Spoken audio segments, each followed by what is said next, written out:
you have never heard the one episode I had in, and I forgot to mention it, but I was talking about my time in the little fishing village, so to speak, although I was 10 miles from it in the woods. Now, one day I had a native black person who came for and helped me at the house. She cleaned once a week, and then she came twice a week or once a week. I remember I only paid her $3 a day or something like that in those days. At any rate, one day she said to me, I was asleep when she came in the room, and she said to me, you know, the men, and she was referring to the black men. She said the men that stay around the store where you enter into this complex and drive, you know, a mile or two to our home, to this place. They think that you're the prettiest woman and then of all the Navy wives they've seen. And it scared the daylights out of me because Joe was gone during the week, you see, and that meant that the black men had been talking about me. So I said I was, you know, I thanked her for it. I didn't let her know what she had told me, something that scared me. Anyhow, the next time she came in, she found my father gave me a pearl handle pistol he had, and I had it lying next to my bed. Oh, she said, what's that doing next to your bed? And I said, oh, it's just something I keep around at night to make sure that nobody tries to get in the cabin. Anybody could have broken it down. And the front door was just a screen door. There wasn't even a door. Just a screen door, nothing else, you see. And I put the lock on it. That was it. So I said, I just thought I would, you know, you just happen to see it. I usually keep it on the other side of the bed or something like that. Because I wanted her to go back and tell the men that she saw this pistol by my bed. And I said, we had to have a telephone. And they didn't have any in this whole complex. But they were thrilled to death when they found that Joe had to have one in the house, because then they could get it through the company. They couldn't get it otherwise because the war was on at this time.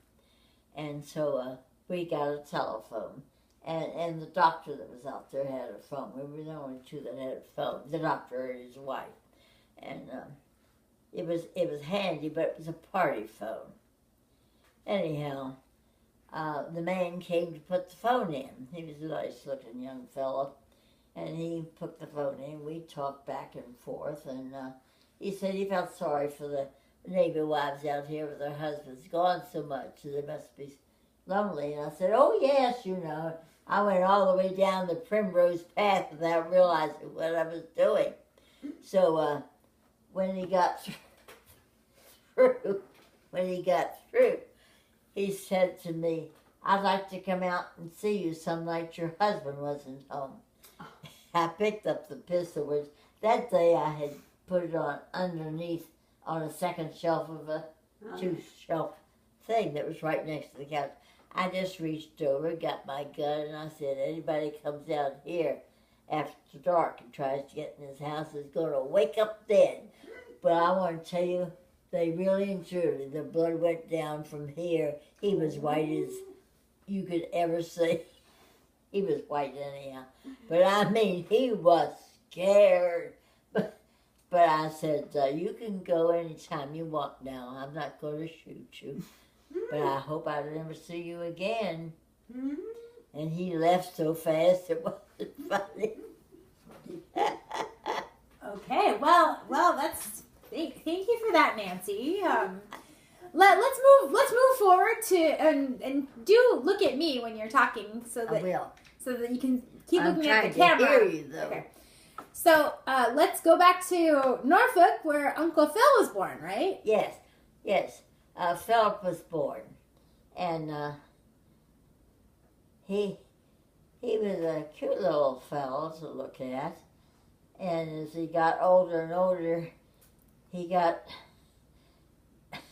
I don't know the words to explain it, he got more difficult to handle.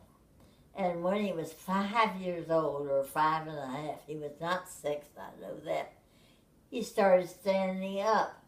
And of course... Well, Nancy, 5 years old, standing up is normal. Do you mean 5 months old? I meant 5 months, of course, okay. Not 5 years. Anyhow, we had a difficulty with him then, and we had to take care of that by putting certain straps on him at night, so his legs ended up very straight and nice looking. So much for that. He was just a hard child. You never knew what he was going to do. And when he was very young, but he could walk, and we had a fenced-in backyard, and Joe was working in the garage with the garage door open, and we had locked the front door so that we knew that nobody could get out there. And I was gardening, and I was bending over, and unknown to Joe, Philip went into the garage, picked up an instrument. I've forgotten what it was, but it was long enough that it worked when he hit me in the head as I was stooped over and temporarily caused me to go out. But my neighbor saw this happen, and she rushed over and banged on the door, and she couldn't get in the front door. She banged on the garage door where she figured Joe was, and got him alerted that he came out, but then I was sort of coming to. But you, as I said, you never knew what this child was going to do. That's the worst thing he did that I can think of. Well, hitting you on the head and knocking you out is pretty bad. Although, in his defense, he wasn't even 3 yet. He didn't know what he was really doing. So, basically, you were in Norfolk for 4 or 5 years, and then after that, you got deployed... Well, we got duty in the Philippines. Okay. And I was looking forward to it for what Joe had said about the Philippines. And, of course, we stopped and saw our families on the way. And then we went to San Diego. And they flew Joe out to the Philippines ahead of us. And we didn't get to go for maybe 2 or 3 months, something like that. But we were living in, not San Diego, but Coronado. And it was pleasant and nice, and I had friends there. And so time went by. Then I had to drive the car all the way up to San Francisco because it was going to be shipped out. And wait a minute, I'm mixing myself up a little bit.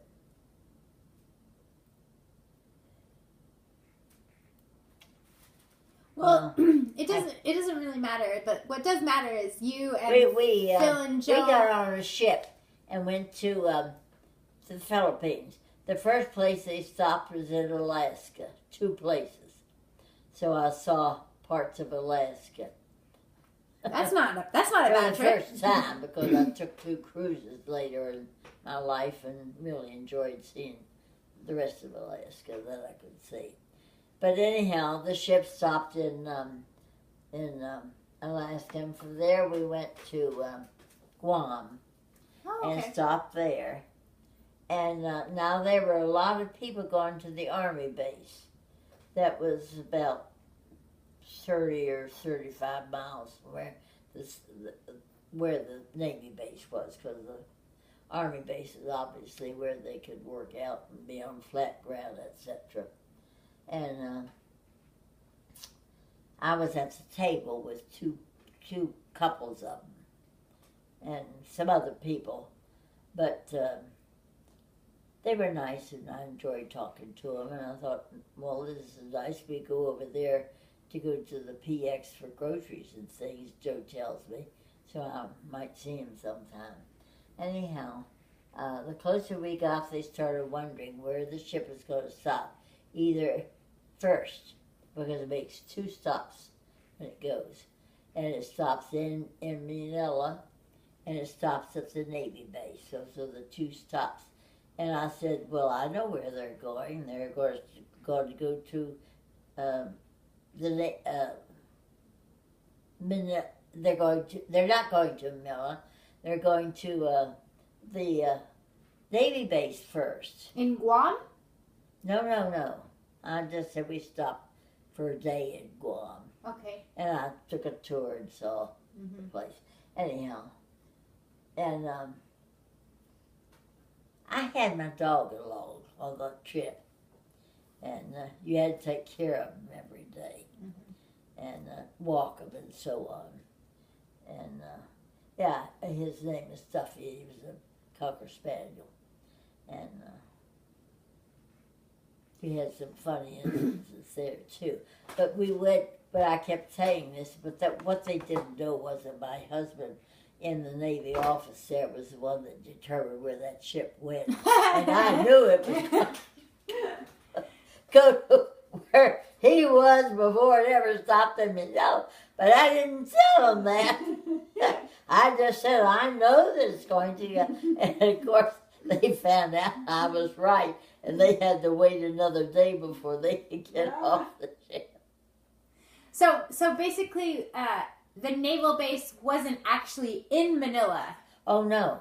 No, it was about 35 miles, I'm guessing. So when you moved to the Philippines, did you live on the naval base? Oh, yes. You could go there, yes, you did live on the Navy base. That's why I had to wait a couple months before I went. But at any rate, our time there was wonderful. I think the children enjoyed it immensely, and we enjoyed the children. And we had a lot of time with them. And Joe went to school there, but there was a school bus that picked him up and one that brought him home. And then he played with his friends that he had made that were, in his grade. They were Navy people. And one day he told me that the bus stopped real fast because he had run over a snake, a big snake. Well, these things happen in the tropics. Anyway, but he said the driver got out and grabbed the snake and brought it on board. He had run over it so it was dead, but he had it. And he said, I didn't understand why he wanted a dead snake. Well, I said, I know why. He wanted to eat it that night. Wow. So I don't know what kind of snake it was, but it must have been a good one. I guess. No, that's why he brought it. So did my dad go to a school of expats, Americans, or did he go to a school? He had American teachers who used to travel with where they applied to go. So to he was Europe, or they wanted he was to go taught in a Filipino school by Americans. Oh, nothing. No, the school was on the base. It was all American children that were whose family was in the service. And at that point, Phil was too young for school? No, he went to not a kindergarten because he wasn't old enough, but they had a smaller school for that. A preschool? Uh-huh. Oh, okay. Oh, fortunately. We had 2 Philippine servants. They got $1 a day. Oh, for goodness sake. Well, we'll hear more about that in just a minute. All right.